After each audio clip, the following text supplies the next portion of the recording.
Good morning students. Welcome to online class conducted by St. James School and College, and this video is for class 4 chapter number 8 Shram ka Mool.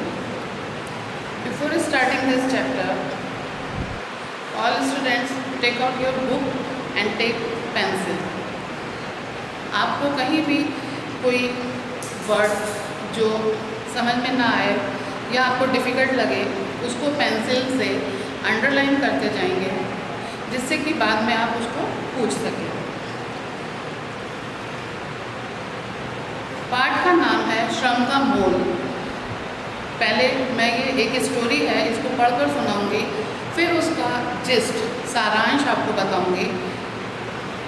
एक राज्य के राजा विद्वानों का बहुत सम्मान करते थे। वे उन्हें मौके बेमौके धन दान दिया करते थे। उनके राज्य में एक ऐसा विद्वान भी रहते थे जिन्हें दान लेना पसंद नहीं था। उन्हें अपने परिश्रम से कमाए धन से ही गुजर बसर करना पसंद था। उनकी पत्नी को हर समय यही चिंता लगी रहती थी कि यदि कभी उनके पति बीमार हो गए तो घर की ज़रूरतें कैसी पूरी होंगी। एक दिन उस विद्वान की पत्नी ने अपने पति से कहा, सब विद्वान राजा के पास जाकर धन लेकर आते हैं।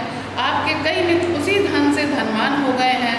एक आप हैं जो ना तो राजा के पास जाते हैं और ना ही अधिक धन कमाने का कोई अन्य उपाय करते हैं। विद्वान बोला, राजा का कोष प्रजा का है, वह राजा के पसीने की और मेहनत की कमाई नहीं है। पत्नी बोली, हमें इससे क्या, मैं चाहती हूँ कि आप राजा के पास जाएं, वे औरों की तरह आपको भी बिना धन दिए नहीं लौटाएंगे। विद्वान ने अनेक बार मना किया, लेकिन पत्नी ने उनकी एक ना सुनी। हारकर विद्वान को राजा के पास जाना ही पड़ा। जब वे राजमहल पहुँचे तब राजा शिकार खेलने गए हुए थे। विद्वान को खाली हाथ घर लौटना पड़ा। अगले दिन पत्नी के कहने पर विद्वान फिर से राजमहल गए। तब तक राजा शिकार से नहीं लौटे थे, इसलिए वे फिर वापस आने लगे। तभी सामने से राजा आते दिखाई दिए। पास आते ही राजा बोले, क्षमा करें, आपको कल खाली हाथ लौटना पड़ा। कहिए, मैं आपकी क्या सेवा कर सकता हूँ। विद्वान बोले, राजन, मुझे 4 ऐसे सिक्के दीजिए जो आपने अपनी मेहनत से कमाए हैं। राजा सोच में पड़ गया। मेरे कोष में तो धन अपार है। अपार मीन्स बहुत सारा। मेरे कोष में तो धन अपार है, पर मेरी मेहनत का तो एक भी सिक्का नहीं है। राजा हाथ जोड़कर बोले, मुझे 2 दिन का समय दें, मैं आपको अपनी मेहनत से कमाए सिक्के ही दूंगा। विद्वान के जाने के बाद राजा धोती कुर्ता पहनकर महल से बाहर जाने लगे। यह देखकर रानी ने पूछा, महाराज, आप इस तरह कहाँ जा रहे हैं। राजा ने रानी को सारी बातें बता दी। रानी बोली, ठहरिए महाराज, मैं अभी आती हूँ। वह भी महंगे वस्त्र और आभूषण मतलब जेवर। वो अपने सारे जेवर उतार कर साधारण मतलब नॉर्मल सी एक सिंपल सी सूती वस्त्र पहन कर आई। रानी को इस रूप में देखकर राजा हैरान मीन्स आश्चर्यचकित रह गया, हैरान हो गया। राजा के पास पहुंचकर रानी बोली, चलिए महाराज, मैं आपके साथ चलती हूँ। राजा और रानी काम की तलाश में निकल पड़े। वे दोनों मजदूरों की बस्ती में पहुँचे। वहाँ कई आदमी और औरतें काम की तलाश मीन्स खोज में घरों से निकलते दिखाई दिए। रानी ने एक औरत से पूछा, क्या हमें भी काम मिल सकता है। उसने कहा, क्यों नहीं, मेरे पीछे पीछे चले आओ। राजा रानी उसके पीछे चलने लगे। वे एक अध बने मतलब इनकम्प्लीट, जो मकान पूरा नहीं बना हुआ था, एक अध बने मकान के पास पहुँचे। उस औरत ने ठेकेदार की तरफ इशारा में संकेत करते हुए समझाया, जाओ उससे काम मांग लो। राजा रानी ठेकेदार के पास गए। उसने राजा को पत्थर ढोने का मतलब एक जगह से दूसरी जगह सामान ले जाना, पत्थर ढोने का काम सौंप दिया। मगर रानी को कोई काम नहीं मिला। रानी मजदूरों के बच्चों के पास बैठ गई। राजा टोकरे में पत्थर भर कर उठाने लगा। उसने 2 से तीसरी बार टोकरा नहीं उठा। उनसे 2 से तीसरी बार टोकरा नहीं उठा, क्योंकि वो तो राजमहल में रहते थे और उनके पास कभी उनको मेहनत का तो कोई काम करना नहीं पड़ता था। सारे काम तो उनके वहीं पर बैठे बैठे होते थे, तो उनको मेहनत का तो अंदाज़ा नहीं था कि कितनी मेहनत में तकलीफ भी होती है। तो जब उन्होंने 2 बार टोकरा रख के इधर से उधर सामान को ढोया, इतने ही में वो थक गए और ठेकेदार की नज़र राजा पर ही थी। वह राजा के पास जाकर बोला, यह काम तुम्हारे बस का नहीं है। उन्होंने जैसे देखा कि राजा तो काम कर ही नहीं पा रहा, तो उन्होंने कहा, ये काम तुम्हारे बस का नहीं है, ये लो 2 सिक्के, जाकर अपना और अपनी पत्नी का पेट भरो। राजा शर्मिंदा मतलब हो गया कि उनको शर्म आई कि अरे मैं ये काम नहीं कर पाया। हाँ, गिल्टी जिसे कहते हैं, शर्मिंदा हो गया। चुपचाप 2 सिक्के लेकर रानी के साथ आगे चल दिए। थोड़ी दूर जाने पर उन्हें एक लहलहाता खेत मिला। वहाँ कुछ औरतें काम कर रही थीं। रानी ने राजा से कहा, महाराज मैं वहाँ काम ढूंढती हूँ, जरूर काम मिल जाएगा। खेत पर काम करने वाली औरतों को रानी पर दया आ गई। उन्होंने रानी को फसलों की कटाई का काम दिलवा दिया। अब रानी को कौन सा काम मिला? फसल जो क्रॉप्स होती हैं जो खेतों में, उनको काटने का काम मिला। रानी ने कुछ देर काम किया, लेकिन कुछ ही देर में हाँफने लगी। हाँफने का मतलब सांस का फूलना। जब हम अचानक से ज़्यादा काम करते हैं, थक जाते हैं, तो हमारी सांस फूलने लगती है। अब राजा से ना रहा गया, वे रानी की मदद करने दौड़े। वहाँ रानी को मजदूरी के 2 सिक्के मिले। अब राजा इसको देख के बहुत परेशान हुए कि रानी से काम कर रही है, लेकिन उसकी तबीयत ठीक नहीं लग रही है। तो वो भी काम वहाँ पर ख़त्म हो गया और वहाँ पर मजदूरी में रानी को 2 सिक्के मिले। अब उनके पास 4 सिक्के हो गए थे। उनको 4 सिक्के चाहिए थे ना। जो विद्वान था, विद्वान मीन्स जो बहुत शिक्षित होते हैं, उनको बोला जाता है लर्नेड। हाँ, तो उसके लिए उनको 4 सिक्के चाहिए थे और वो सिक्के लेकर अपने महल की ओर चल पड़े। रानी बोली, ये लोग इतनी मेहनत करते हैं, इतना परिश्रम करते हैं, तब इन्हें खाना नसीब होता है।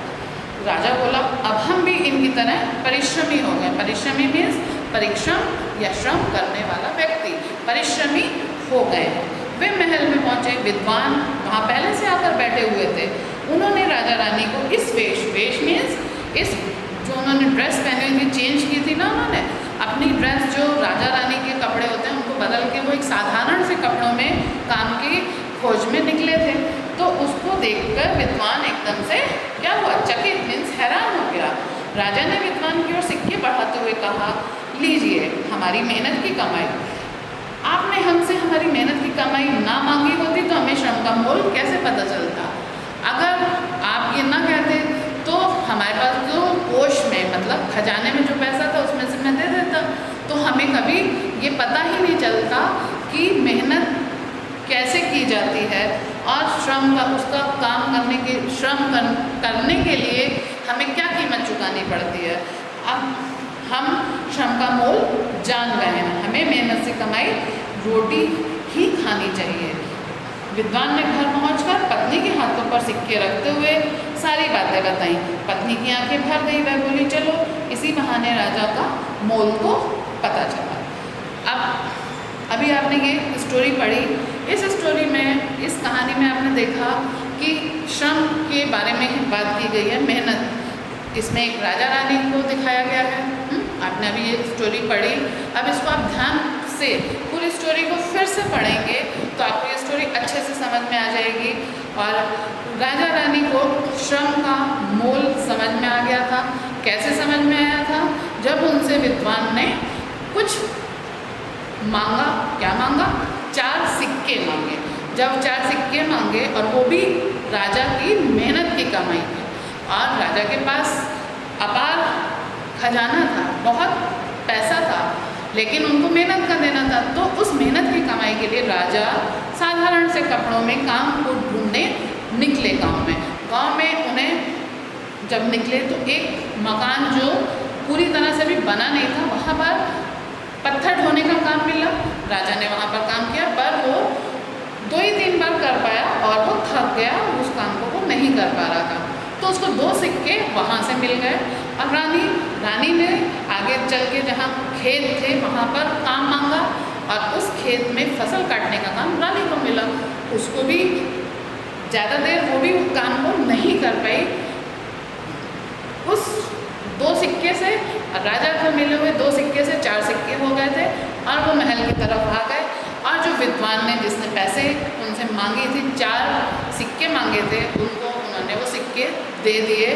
और उनकी पत्नी ने भी यही कहा और राजा रानी ने भी यही कहा कि अगर तुम ये सिक्के ना मांगते तो हम कभी ज़िंदगी में इस श्रम का, परिश्रम का मोल, मेहनत का ना समझ पाते।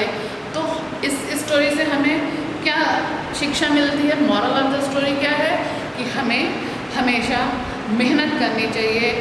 जो बिना मेहनत के हमें मिलता है उसकी हम कीमत भी नहीं समझते हैं। जब तक हम उसमें अपनी मेहनत लगाते हैं तो वो चीज़ हमें अच्छी भी लगती है और हम उसकी सुरक्षा भी करते हैं, रक्षा भी करते हैं और उसको अपने पास हमेशा रखने की भी कोशिश करते हैं। बिना मेहनत के कभी भी कुछ नहीं मिलता बच्चों। आप भी जब तक मेहनत नहीं करेंगे, अच्छे से पढ़ाई नहीं करेंगे तो आप कक्षा में अच्छे नंबर नहीं ला सकते। देखिए, आपको अच्छे नंबर लाने के लिए पढ़ाई करनी पड़ती है, रोज़ पढ़ाई करनी पड़ती है, रोज़ मेहनत करनी पड़ती है। जिस तरह से आपको आपके अध्यापक पढ़ाते हैं, उनको मेहनत करनी पड़ती है, उसी तरह आपको भी पढ़ने के लिए मेहनत करनी पड़ती है। तब आप अपनी सफलता को अचीव कर पाते हैं, पा पाते हैं। तो इसका मॉरल हमें हमेशा याद रखना है कि लाइफ में, ज़िंदगी में मेहनत कभी बेकार नहीं जाती है। और हम अगर कोई चीज़ पाना चाहते हैं तो उसको पाने के लिए हमें, उस उद्देश्य को पाने के लिए, प्राप्त करने के लिए हमें मेहनत करनी होगी, तभी वो हम ज़िंदगी में अचीव कर पाएंगे। ओके, यहाँ पर हमारी ये स्टोरी ख़त्म होती है। अब हम इसकी जो बुक एक्सरसाइज है इसको करेंगे। ये बुक एक्सरसाइज मैंने ब्लैक बोर्ड पे लिखा है, उसको हम लोग समझेंगे। देखिए, इसमें सबसे पहले है बुक एक्सरसाइज पेज नंबर 61 है, बुक का अभ्यास कार्य। ओके, क्वेश्चन नंबर 1 ये है, सही उत्तर पर टिक लगाओ। यानी कि जो आंसर ऑप्शन सही है उस पर जो सेंटेंस सही है, जो वाक्य सही है उसको आपको राइट करना, जो गलत है उसको गलत करना है। विद्वान को दान लेना पसंद था। अभी आपने स्टोरी पढ़ी, क्या विद्वान दान लेना चाहता था? नहीं, उसकी पत्नी उसको इंसिस्ट कर रही थी, उसकी पत्नी उसे बार बार कह रही थी कि जाकर दान लो। तो ये स्टेटमेंट गलत हो गया। विद्वान की पत्नी ने उसे न्यायाधीश के पास भेजा। किसके पास भेजा था? राजा के पास। गलत, ये भी स्टेटमेंट गलत हो गया। तीसरा सेंटेंस है, विद्वान ने राजा से 2 सिक्के मांगे। क्या विद्वान ने राजा से 2 सिक्के मांगे थे? नो। कितने सिक्के मांगे थे? 4 सिक्के मांगे थे। तो ये भी गलत। हाँ, राजा ने विद्वान को अपने परीक्षण से कमाए 4 सिक्के दे दिए। हाँ, सही है। जब वो मेहनत करके 4 सिक्के कमा कर लाए तो वो उसने विद्वान को दे दिए थे। विद्वान की पत्नी ने कहा चलो इसी बहाने राजा को श्रम का मोल को पता चला। ये भी सही है, विद्वान की पत्नी ने कहा था ना। ठीक, समझ में आ गया आपके? अब आएंगे हम लोग भाषा बोध का। ये क्वेश्चन नंबर 1 है, आदर देने के लिए हम एक वचन के स्थान पर बहुवचन का प्रयोग करते हैं। अब पाठ में आए ऐसे वाक्य छांट कर लिखिए जिनमें ऐसा किया गया है। देखिए, एक वचन और बहुवचन, ये तो आप जानते हैं कि एक वचन क्या होता है, बहुवचन क्या होता है। लेकिन कई बार हम एक वचन में आदर देने के लिए, रिस्पेक्ट देने के लिए हम बहुवचन का प्रयोग करते हैं। जैसे एक व्यक्ति के लिए हम क्रिया जो है वो है चुन सकते हैं, लेकिन जब हम किसी बड़े के लिए कह रहे हैं, जैसे कि लड़का घर जा रहा है, लड़का घर जा रहा है, ठीक है, तो यहाँ पर लड़का एक वचन है और रहा है उसकी क्रिया भी एक वचन है। लेकिन अगर हम यहाँ पे कहें पिताजी घर जा रहे है, नहीं होगा, क्या होगा? हैं। तो यहाँ हम आदर देने के लिए हम क्रिया में कई बार बहुवचन का यूज़ करते हैं। यही चीज़ आपको यहाँ पर देखनी है जो आपने लेसन पढ़ा है उसमें था। इस तरह के सेंटेंस जैसे राजा शिकार खेलने गए, था नहीं, थे। मतलब जो क्रिया हम चुनेंगे वो बहुवचन की चुनेंगे। फिर उनके राज्य में एक ऐसे विद्वान रहते थे। अब विद्वान जो है वो एक है, लेकिन था नहीं होगा, क्या होगा? रहते थे।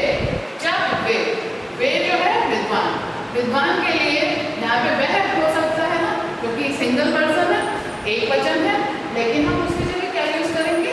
वे। फिर है तब तक राजा शिकार से लौटे नहीं थे। तब तक राजा, अब राजा क्या है? राजा एक वचन है और यहाँ हम था नहीं क्या यूज कर रहे हैं। अगले दिन विद्वान फिर से राजमहल गए। अगले दिन विद्वान फिर से राजमहल गए। विद्वान के लिए गया नहीं, हम क्या यूज कर रहे हैं? गए। तो यहाँ आप समझ पाए कि जब हमें आदर लेना होता है तो एक वचन की जगह बहुवचन की क्रिया को प्रयोग में लाते हैं। अब ये है स्त्रीलिंग और पुल्लिंग शब्दों का सही मिलान करो। इनको स्त्रीलिंग क्या होता है? जो शब्द संज्ञा शब्द स्त्री जाति का बोध कराते हैं उसे स्त्रीलिंग कहते हैं, और जो शब्द पुरुष जाति का बोध कराते हैं उसे पुल्लिंग कहते हैं। अब जैसे विद्वान, ये पुल्लिंग है, इसको विद्वान का स्त्रीलिंग होगा विदुषी। क्या होगा? विदुषी। राजा, राजा का क्या होगा? रानी।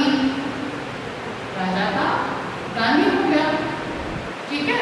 राजा पुल्लिंग, रानी स्त्रीलिंग। पति, पत्नी, पति पुल्लिंग, पत्नी स्त्रीलिंग। मजदूर, मजदूर क्या होता है?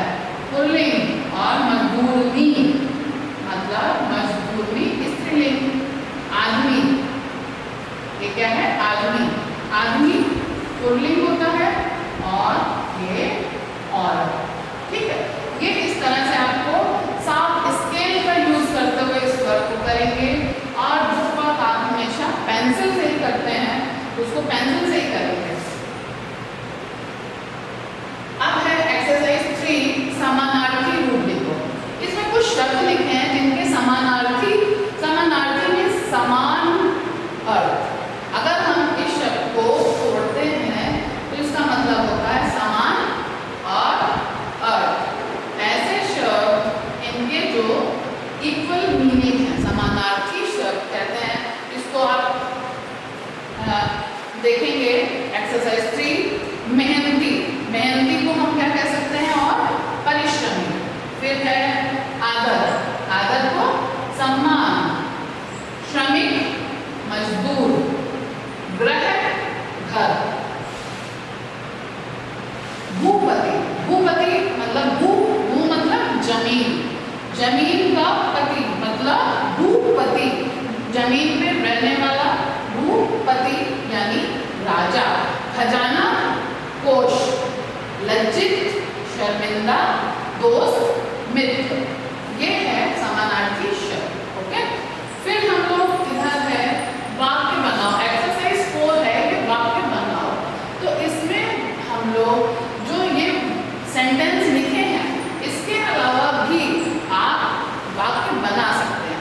सेंटेंस बनाने के लिए हमें ध्यान क्या रखना है? मीनिंगफुल सेंटेंस होने चाहिए, यानी कि जो वाक्य हम बना रहे हैं वो उनका कोई अर्थ होना चाहिए, तभी वो सेंटेंस अच्छा फॉर्मेशन उसका अच्छा माना जाता है। अब देखिए फर्स्ट है धनवान। राजा से दान से कई मित्र धनवान हो गए। पहला वर्ड है धनवान। राजा के दान से कई मित्र धनवान हो गए। फिर हाँ, सभी को अपनी मेहनत की कमाई रोटी खानी चाहिए। ये वर्ड है मेहनत। मेहनत से और भी बहुत से वाक्य बना सकते हैं ना। सभी को अपनी मेहनत की कमाई रोटी खानी चाहिए, मीनिंग निकल रहा है ना। फिर गा, गा में ठेकेदार। थर्ड वर्ड है ठेकेदार। ठेकेदार ने राजा को 2 सिक्के दिए। ठेकेदार ने राजा को 2 सिक्के दिए। ये इसका वाक्य बना दिया आपने। किस किस का बनाया? धनवान, मेहनत और ठेकेदार। अब है एक्सरसाइज 5, उचित क्रिया भरो।